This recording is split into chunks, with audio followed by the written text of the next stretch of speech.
we see all these different programs, all these different pieces in place in the organization, each one of them very strong of and by themselves, but often not really connected together very well.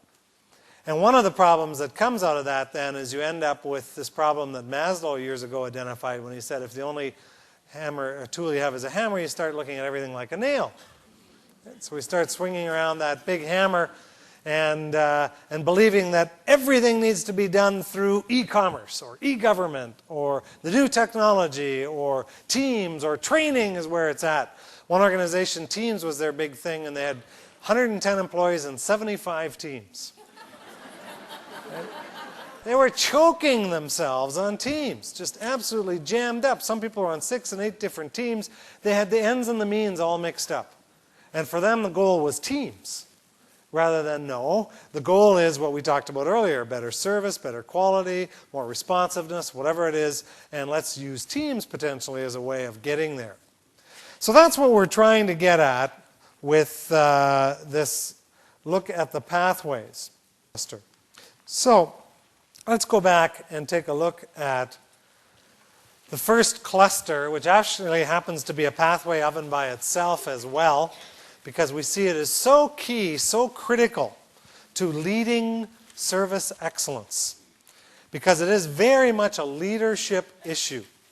And within this cluster, there are 3 key questions that we find are absolutely at the core of our compass, or at the core of us as individuals. And I think that really does get down to the core essence of effectiveness or of leadership is 3 questions. Where are we going? So what would this look like? What would ideally, as we're all working away on the different pieces of the puzzle here, how does this all come together? What's the picture we're trying to paint here, to build together? Do we agree on what that is? And that's part of the reason why I emphasized earlier on those questions around why are we doing this and what's in it for us and what does it look like and what do we mean by it and so on, is because, again, it's a big patch of slippery ice for many, many managers, is that they make a lot of assumptions. That we all know what we mean by increasing service, or we all know what we mean by higher performance, or we all know what we mean by whatever terms you're using. And just spending some time and painting that picture and making it as visual as possible so we can see it and feel it, kind of get a sense of it. That is a key leadership element. Then a second question, or it could be the first question, because there are some that argue your vision is really your values projected into the future. I can buy some of that argument. We could easily put values here first and say, well, what are our core values? What are the 3 or 4 words or short phrases, no more than 5 at the most, that would define our team or our organization or our department? One of the things that we've seen happen in the last number of years is many, many organizations have now gone off and done their values thing, or they've got their mission statement, or they've got their vision statement up on the wall. And too often it really is just a piece of parchment paper up there on the wall. We went and did our values thing, check. We did our vision thing, check. We got our mission statement, check. Okay, now let's really get on to work.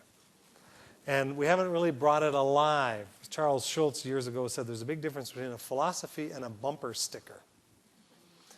And an awful lot of managers haven't really understood the difference between management and leadership when it comes to these issues, and they've approached this as a management exercise. Having a statement is much less important than having a feeling, right?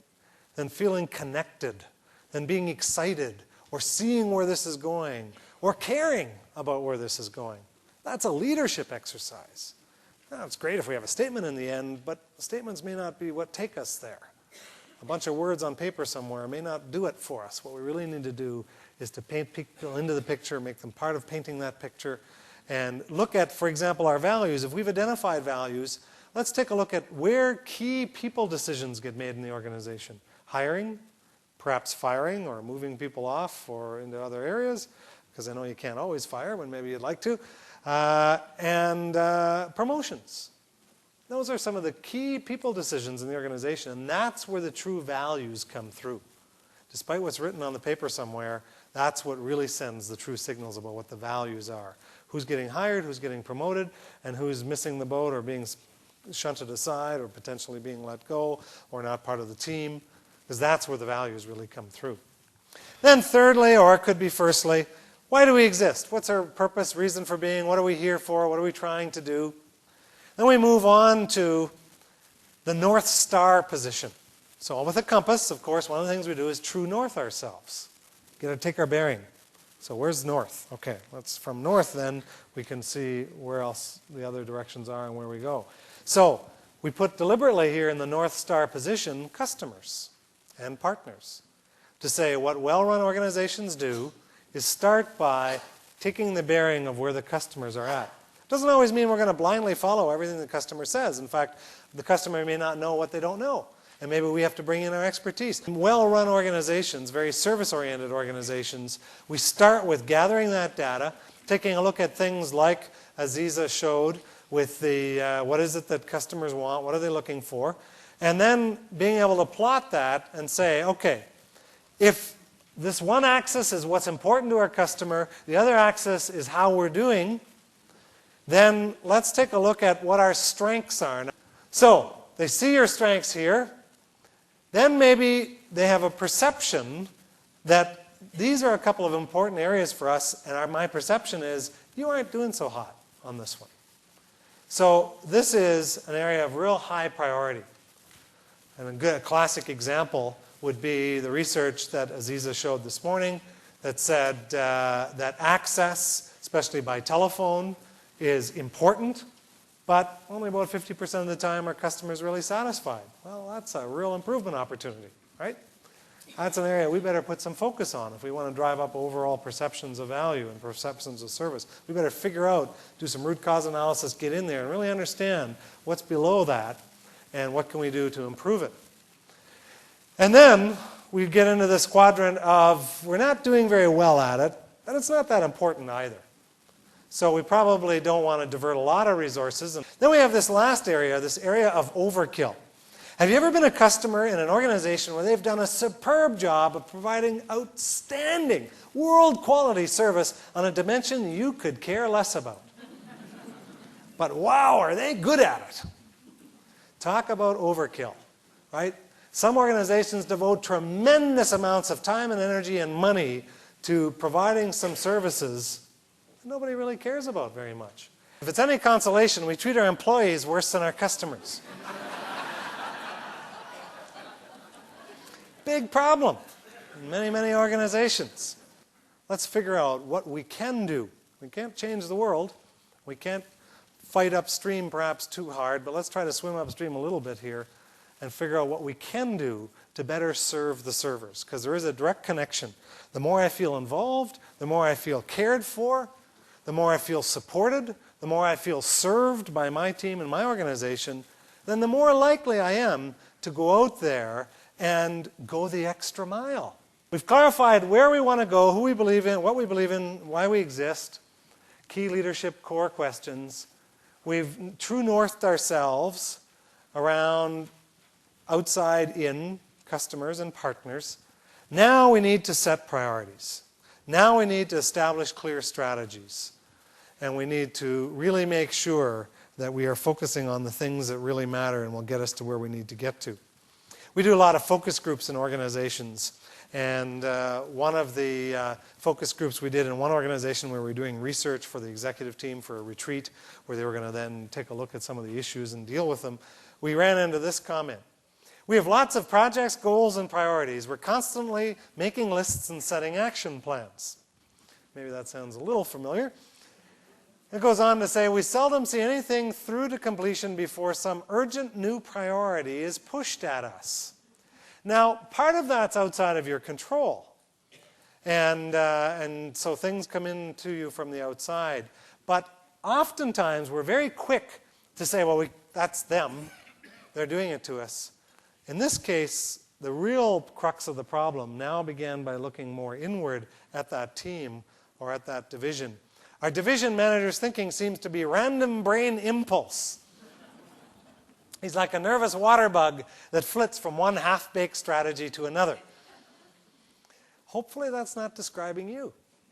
Right? Hopefully that's not describing your team.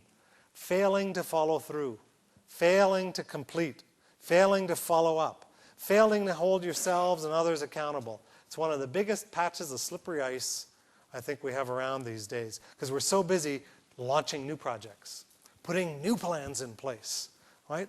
Always asking each other, what's new? What's new? And trying to get new stuff going when we don't follow through and follow up very effectively. So it's the basic process of goal deployment, which says we start with the core of who we are. We identify 3 to 5 key imperatives, absolute must-dos. We've got to make this happen in the next year, or we're really going to be toast, or we're really going to be behind the 8 ball, or we won't come anywhere close to improving those service level scores. So we've really got to get this one going, or these couple of areas. We've got to be clear about who owns each one of these initiatives, projects, goals, whatever they are. And we've got to have some good, strong measures in place to make all of this happen. Now, a lot of this is in the Service Excellence Program, the booklet that I glanced through there earlier. And a lot of planning processes get to at least this level. But I'm going to argue that what many do is they get to this level, then they start over again. Or some even don't even get to measures. They just do this little loop over and over and over.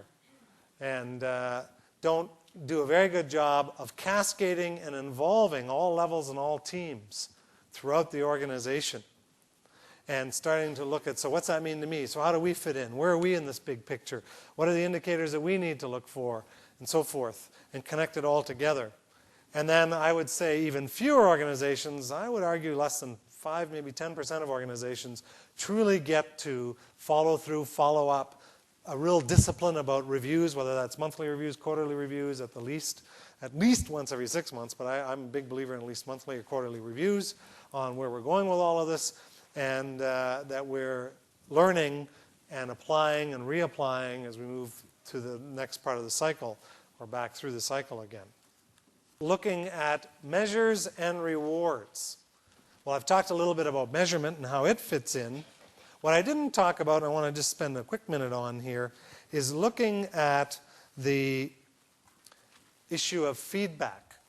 Feedback, I think many of us would agree, is essential to learning.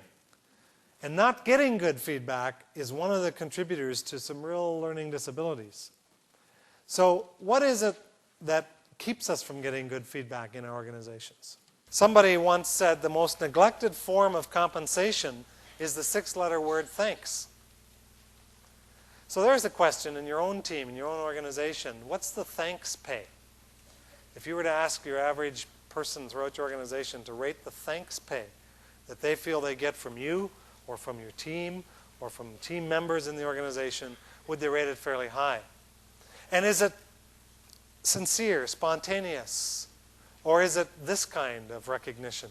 Well, Jones, according to our policy manual, you're about ready for a compliment. We recognize that kind of stuff, right? Oh, he's doing his thing now. Oh, she's doing her recognition thing. It's one of those paternalistic pats on the head. The task, of course, of continuous improvement is daunting. And sometimes we need to break it up into a series of short, exciting trips. Small wins, successes, celebrating things along the way. Well, then processes and systems. The big question there's a couple of key ones, but the one I like best is for whose convenience is this system or process designed? That's an interesting question. I keep pushing on that. For whose convenience is it designed? Is it designed for the convenience of some snoopervisor who's trying to ride over top of everybody and keep everybody in check and really control things? Or is it designed to figure out how we can better serve and support those on the front line, those who are really doing the work? The processes that we work with, are our processes managed well at all 3 levels? So that they're managed well at the task level, at the functional level, and at the strategic or broad level? Or do we tend to just zero in on 1 or 2 of those areas? So that's the key issue, is how are we managing our processes? How are we aligning our systems, our support systems? And does it help connect with all the rest of this and make it happen and support it? And then lastly, this very large area of the building the capability of our team or of our organization through our learning, through our development. And it's in this area oftentimes that we hear people saying, well, I'd love to do more training, or I'd love to do more learning, I'd love to do more development. We don't have the time. Right? Just don't have the time. And it reminds me of when I was learning PowerPoint a few years ago. I knew that there was a feature here that would help me organize my notes better and help me not have to manually with each presentation, because I do about 100 presentations a year, and I try to kind of customize and tailor and pull from a whole bunch of different areas, sort of design something for each presentation that seemed to make the most sense. And each time I was manually rewriting notes and things, and there's got to be a better way of doing this. But every time I was in the midst of it, I would think, well, but I'm so busy, I'll learn it the next presentation, right? And then next one will come along, I don't have the time, so I'll learn it the next time. And this went on for about 6 months. And finally, one day, I said, that's it. I've got to today learn this feature. So I went into help screens. I think I even called a help desk, and I spent an hour or so really going through and trying to figure this out. And suddenly I had that eureka moment. Ah, there it is. That's what I'm looking for. Perfect. So I dropped it in, away I went, and it instantly probably saved me about 15 or 20 minutes per presentation. Well, that was great. But then I thought back of the false economy I had just gone through. I had no time to learn how to do that right the first time. So I spent, I don't know how many hours, maybe 50 times 15 minutes, whatever that works out to, because I didn't have the time to learn how to do it right. I'm sure nobody in this room has ever done anything like that, right? I know I'm the only weird one. I'm sure none of your teams you've ever done any of that. Got no time to figure out how to do this the first time around. Well, of course, it is something we have to pay real attention to and be careful that we don't fall into that trap. We also need to look at, in this area, the difference between information and communication. Well, yes, we need management. Information is the management side. That's the head. But how are we doing on the communication side, or the heart? So, for example, the information side is mostly one-way giving of information. Communication is much more of a dialogue. We're having a conversation. And part of if I don't seek first to understand where you're coming from before I try to be understood, chances are, if I'm not listening to you, you aren't really going to listen to me. If I don't really look like I care about your point of view and your perspective, you're not going to care much about mine. So I'm going to get increasingly frustrated that I can't convince you or can't get you on side, and you're increasingly frustrated because I'm not listening and don't seem to care about your perspective. So communication is a true dialogue. Information is mostly about facts and results, whereas communication is about stories and values. What strong leaders tend to do is more proactively manage this process and look for the stories, look for the examples, look for the heroes that maybe they can bring out in the culture and in the organization. To say, boy, last week when over in Grand Prairie, when they handled it this way, let me tell you what they did and what a difference that made, and boy, that had an impact on service. And so I tell those kinds of stories. I look for those stories. And that really reinforces our value of, and I illustrate it in that way. And that connects. Ah, I see what you're saying. Oh, so you want more of that kind of stuff. Okay. Well, that's a whole lot different. Most of us would rather see a sermon than hear one any day, right? Most of us would rather have the illustration, the example, than just hearing a lot of pronouncements. How many people would like more email? I don't know, I never get many takers for that question. Most of us are overloaded with information. And email these days is the favorite way of conveying information. And it has a place, no question. I'm a big user of email. I think email has a great place. But we need to make sure that we're also balancing that with the verbal side of things, face-to-face meetings. And we can't engage the heart through email. And oftentimes we confuse, again, well, I sent out an email on that last week, how come they didn't get the message? Well, was it information you were trying to give, or was it engagement that you were trying to do? What was it exactly you were trying to do? If it's just giving information, well, email is probably the right approach for that. If it's really to connect and engage and inspire or mobilize or get people involved in some way, email is not the way to do that. That needs to happen face-to-face. This is mostly about quantity. This is about quality. One of the reasons that we're so overwhelmed with email is because we've got this volume of stuff. And what we'd really love is somebody to just say, of all that stuff in your in-basket, these are the 3 issues that are the most critical. Of all that huge amount of stuff you're being CC'd on, this is what you really need to pay attention to. This is what really matters. That's what good leaders do, is really help make sense of all of that overwhelming amount of data and information. This is about providing updates. This is about building communion, which is to emphasize the connection of community, communication, communion. All same root words. That strong leaders connect. Strong leaders engage people. Strong leaders talk to the heart. The burgundy areas are predominantly leadership. So they are predominantly the heart, the people issues. The blue areas here, or those 3 clusters, are predominantly management. Now, it's not exclusively. There's lots of crossover here as well.